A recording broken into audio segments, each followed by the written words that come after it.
Good evening, I'm Pinky Webb. Tonight we ask the questions, we tackle the issues, we clarify matters, and we get on point.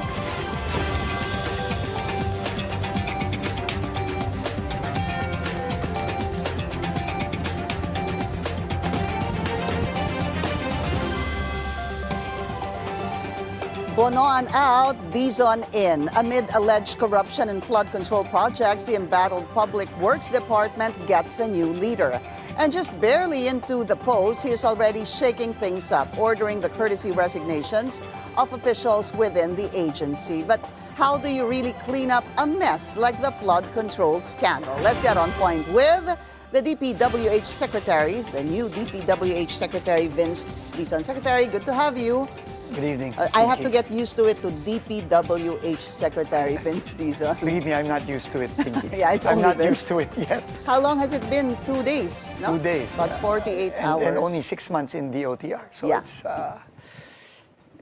It's been a roller coaster. It has surely. And you started this, you hit the ground running, asking for courtesy resignations of undersecretaries, ASECs, division heads, and district engineers. And regional directors also. And regional directors.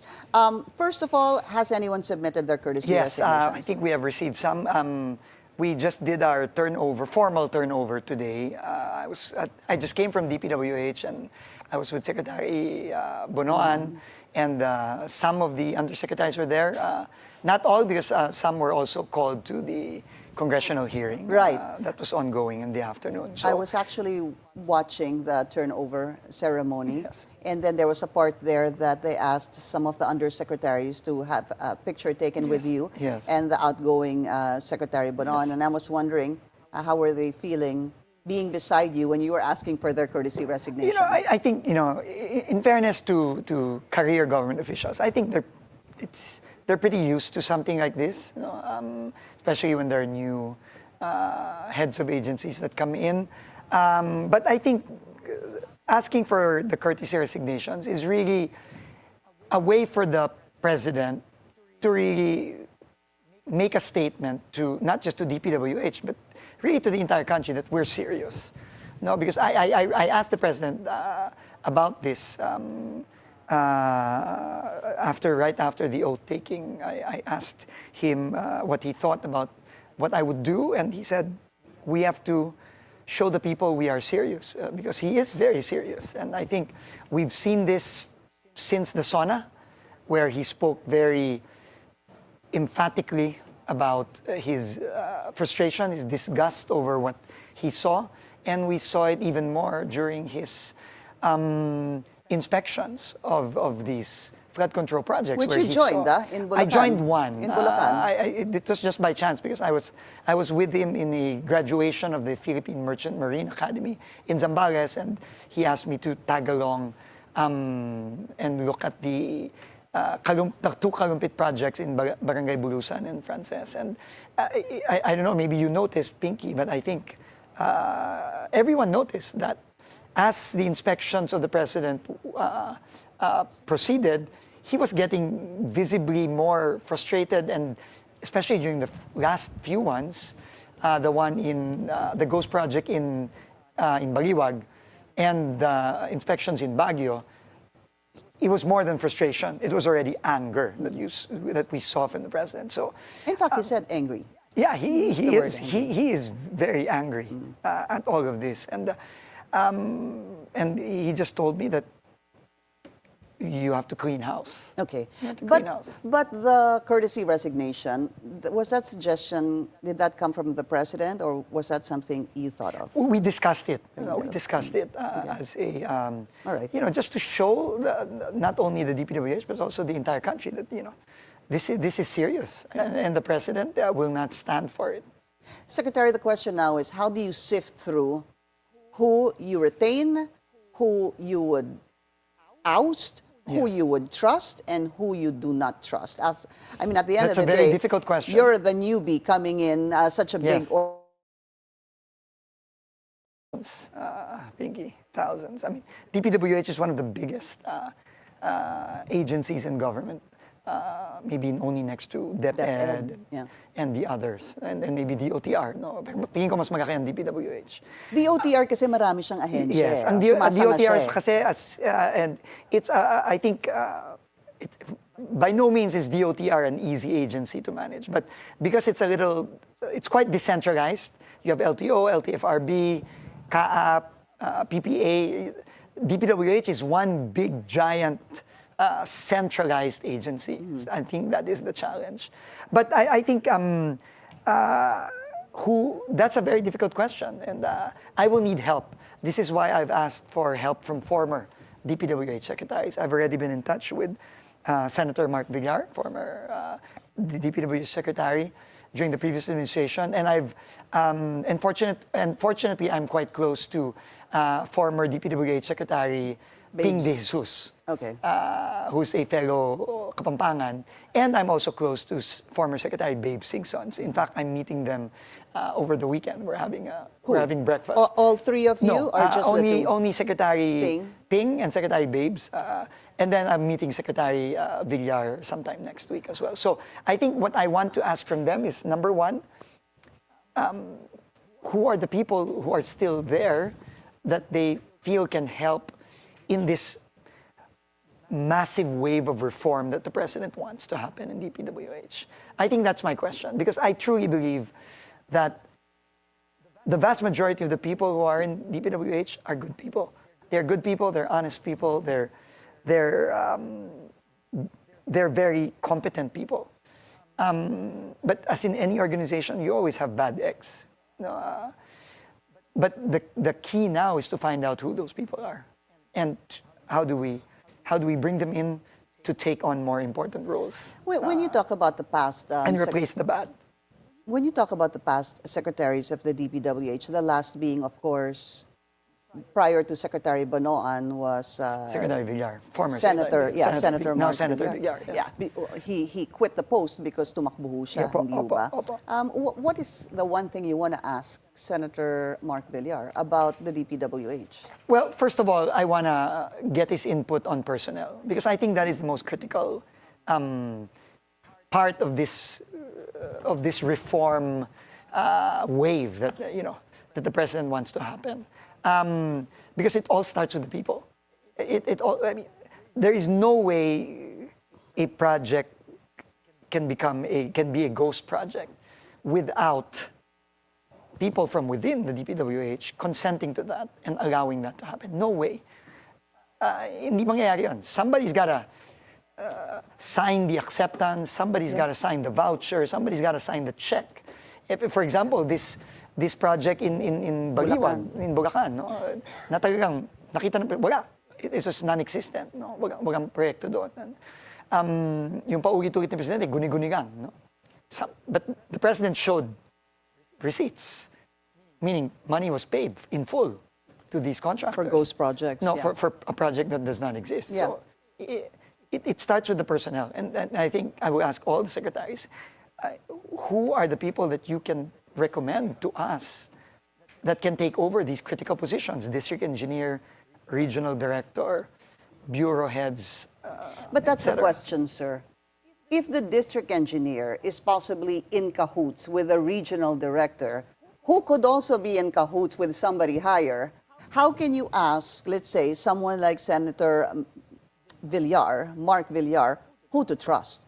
Because can we assume, sir, that even in the past administrations, there was a lot of problems, That's why I have to, substandard, and even ghost projects, sir? Absolutely. You know, as I was saying today, there's a lot of focus on the 2025 budget, Pinky. A lot of focus. But in reality, the 2025 budget is still in process. A lot of them are still, or most of them, are still in the bidding process. So wala pa yun. No? And I think there's probably only a few that have actually begun the implementation. So hindi pa natin magagaman yung 2025. Kaya nga yung mga nakita ni Presidente sa Bulacan nung sumama ako sa kanya sa Kalumpit. Meron doon 2021, 2020, 2022. No? Yung kasama niya si Mayor Magalong sa Baguio, yung rack shed na sinabi ng Pangulo natin, yung pera dito, tinapon lang sa ilog to. Baliwala to, kaya nga palitan to buo. 2018 pa daw yun, sabi ni Mayor Magalong. No? So, clearly, this goes several years back, but that's why I have to talk to a lot of them. No, and I'm fortunate that I have three that I can speak to just try to understand and try to really find the good people who I'm sure are there. We just have to find them. Okay, all right. So let's talk about some of the district engineers, for example. Have you begun? Have you started? I know you're 48 hours, maybe 72 hours into the job, but has there been... Like 24, really. 24. Yeah. Oo. Pero Sunday kasi alam nyo na eh. So binilang ko na po yun. Have you started any investigation? Well, when you say investigation, I have asked, because first of all, I have to bring a team. I have to bring a new team. No, and I'm already saying that I will be bringing a top management level team, meaning undersecretaries, assistant secretaries, in.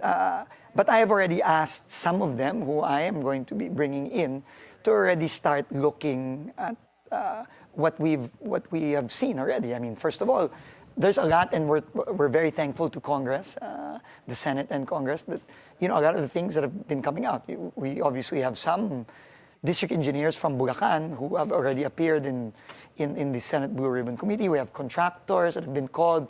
So we have to start there. And I've spoken to some senators already, and I'm asking for their help because I'm going to need that. But I think right now I'm focused really on from within. No? House cleaning. That has to be the focus. No? And that's what the president told me. No, we have to focus on cleaning up from within. And district engineers, regional directors, directors, bureau heads, and obviously going up the chain, ASEX, USEX. So we have to find out. But you said you already have USEX and ASEX in mind. You're bringing in a new team. Yes. Yes. How many so far do you have? Right now, I have about three.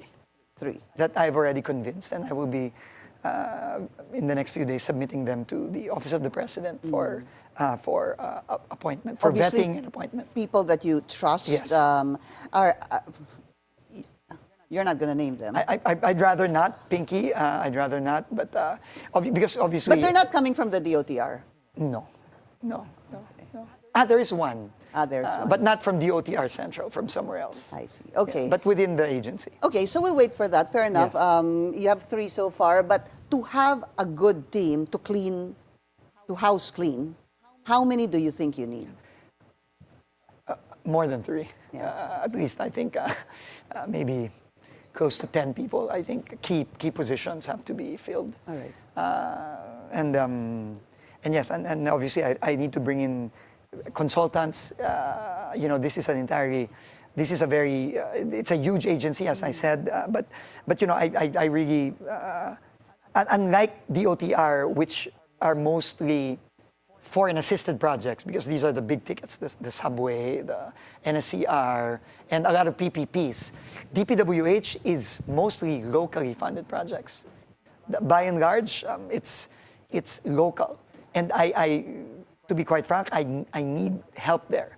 I need people who understand those types of projects, because I'm more exposed to the big ticket flagship foreign funded projects and PPPs. Mm-hmm.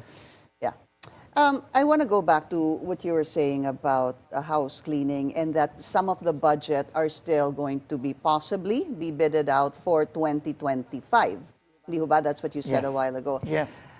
How are you going to assure now the public that whatever is bidded out, doon po sa natitirang pera, funding for 2025, will be, number one, a legitimate bid, number two, a contractor that will not use substandard materials, and number three, that they will not, siguro malabo na yung ghost, matatakot na po sila sa ghost ngayon, pero baka yung substandard at yung rigging ng bidding, how can you assure us that this won't happen? First of all, I think I will need to put a pause to the current procurement. That's, I think, that just is the right thing to do. Knowing everything that has happened already, we have to pause that. Okay.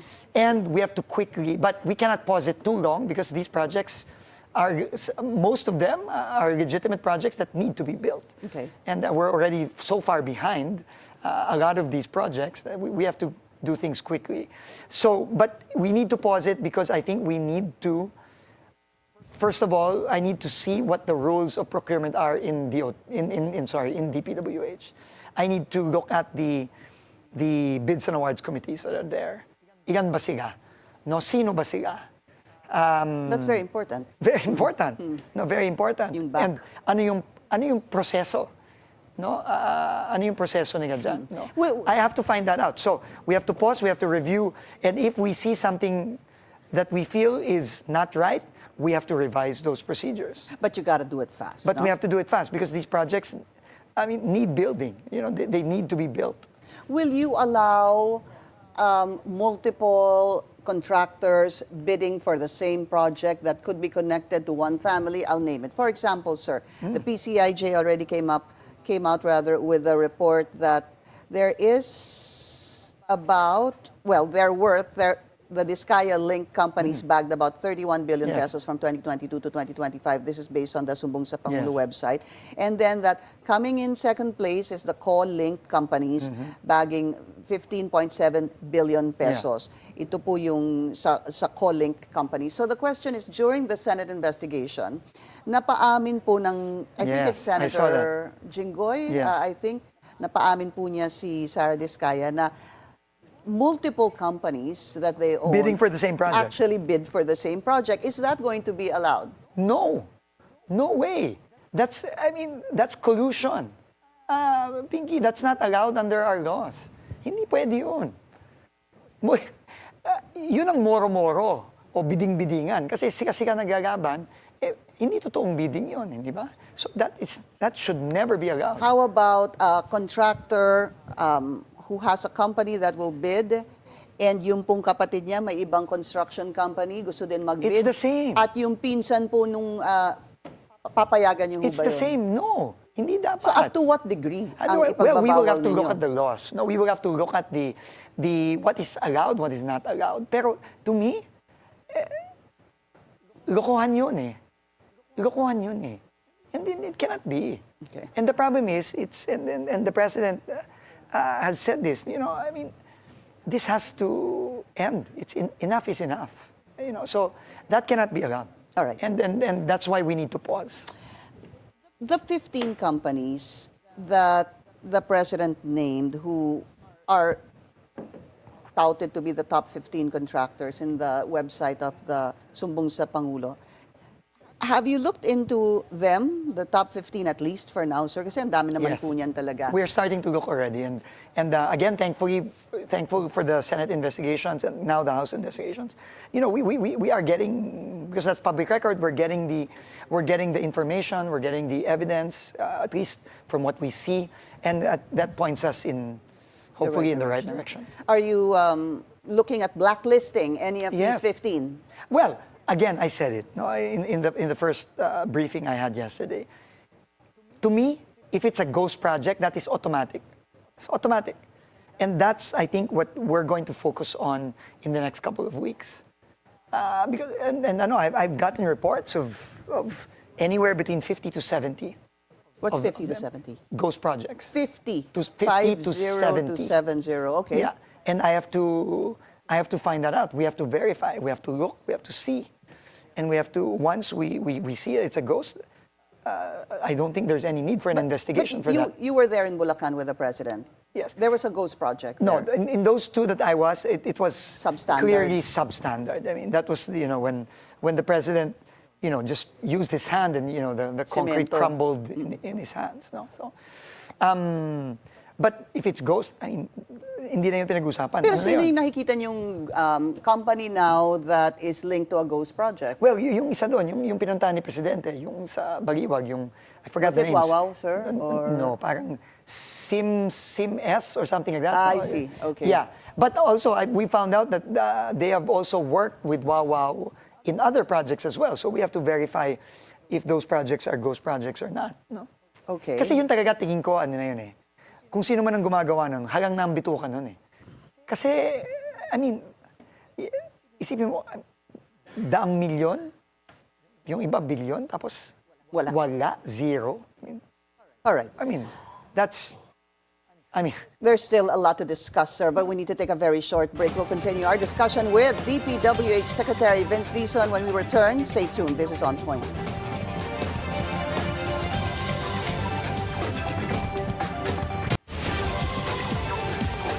Welcome back. Still with us, DPWH Secretary Vince Dizon. So we were talking about na hindi na pwede talaga yung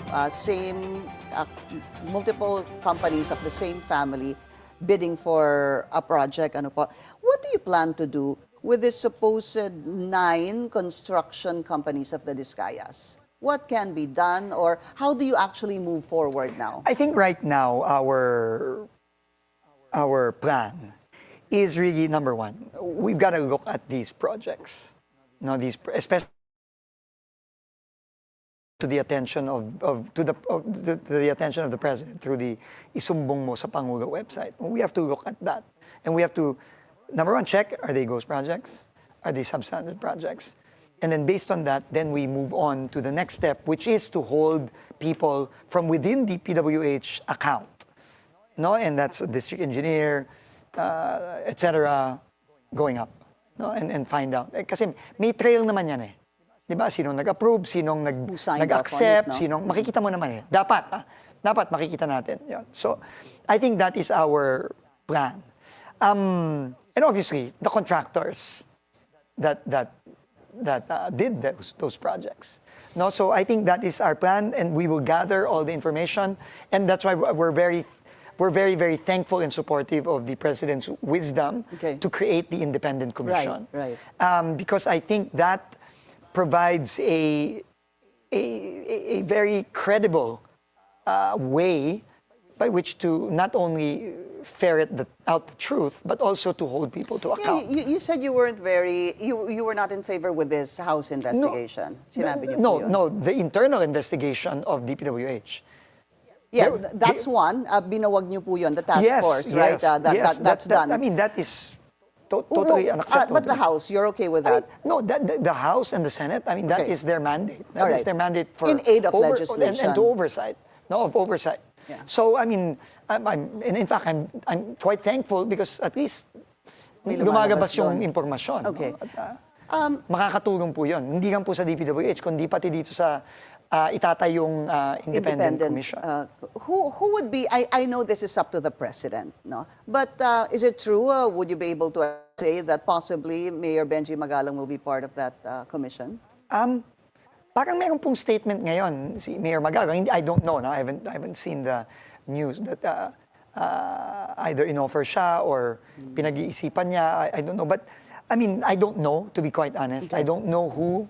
And of course, that is the President's prerogative. Right. But I mean, I've known Mayor Magalong for a long time. We were together in the COVID task force, and he's a man of integrity. And I think the country will be well served, with him being involved in this.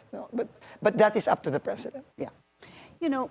Secretary, when I talk to, and when I interview local government officials or congressmen, even a governor, sometimes it's really a question of who is really supposed to be on top of, for example, let's just stick to flood control projects.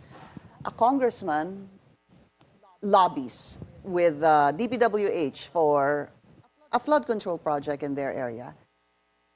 The local government says they're not even consulted. Correct. That's why the President said dapat ikonsulta mga mayor, mga governor, etc.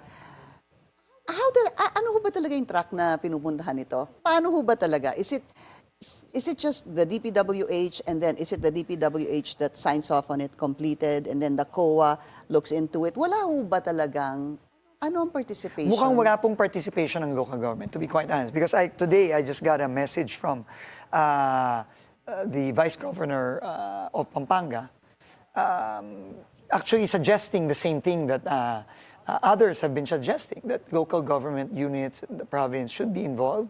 Because first of all, it's in their area. Right.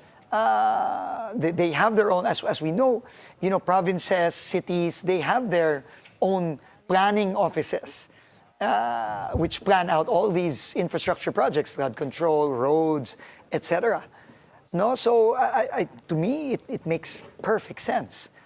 And it's actually very surprising to me that apparently in this current system that has been going on for quite it doesn't mean they're actually even involved. All right, so we have to fix that. Ito po, yung kay Henry Alcantara, yung pong dating DE ng Bulacan, ano po. In today's hearing, I think he was also saying that, yeah, he signed off on completion of projects, etc.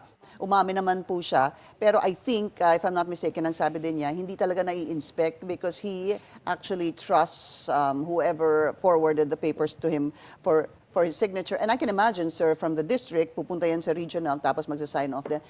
Ang sabi ho, sa daan-daang proyekto na kailangang That's no tingnan, excuse, Pinky. Hindi kaya. That is no excuse. So you won't allow that? No. I mean, it just shows you how broken the system is. Pinky, it's broken. I mean, how can you, ikaw ang district engineer, sakop mo yung distrito, kung 100 proyekto yan, under sa'yo yan. Tapos sasabihin mo, ay hindi ko kayang inspektin kasi ang dami. Ba't ka pa naging district yun? engineer? Anong klaseng, hindi, inexcusable yun. And kung yun nga ang pagusot, ano yun? Is that clear negligence, sir? Would you say that's clear negligence or? Well, that's one way of seeing it, negligence, but it could be more than that, right? Paano ka makakapagpagusot ng ghost project, Pinky? Okay. Nababayaran, ibig sabihin, nagpagusot sila, nagbayad sila in full sa contractor without even seeing if the project actually existed. I mean, Unacceptable. Unacceptable. And hindi ka, para sa akin, hindi kang negligence yun. Okay. There's two topics I still want to discuss. It's the 2026 budget, which the senators and congressmen are looking into right now, and this overarching theme. Secretary, I'll start with this. So many people are invested dito po sa flood control projects now. The public is invested in it. Everyone's saying, pera natin to, kawawa naman yung mga tao, kailangan bang pumunta pa sa loss of lives, damage to property, damage to, even their day-to-day living, no, dun sa mga nababaha. Sir, in this web of corruption, how do you foresee cleaning this up? Kasi kung nandyan po ang DPWH, andyan po ang politiko, andyan po ang contractor, yun po lang naman ang lumalabas na mga segments no na in this corruption scheme. How will you clean it? How are you planning to make siguro have the public trust the DPWH again, have the public trust the contractors again, and maybe even the politicians? It's going to take a long time, I think, to rebuild trust. We have to accept that. And I said that to the DPWH employees earlier, in the officials. I said, walang tiwala ang tao sa institusyon na ito ngayon. Kailangan nating bawiin yon. Kailangan nating buhayin yung pagtitiwala yan. It's gonna take time. It's gonna take time, and it's going to take a lot of effort. Pero paano mo bubuhayin yan in 2.5 years? To be honest, I don't know if I can bring back trust in 2.5 years. I don't know, Pinky. This thing has been going on for decades, Pinky. Itong sistemang ito, in varying degrees, has been going on for decades. I don't even know how if I can do that. But sabi nga ni Pangulo, we have to start somewhere.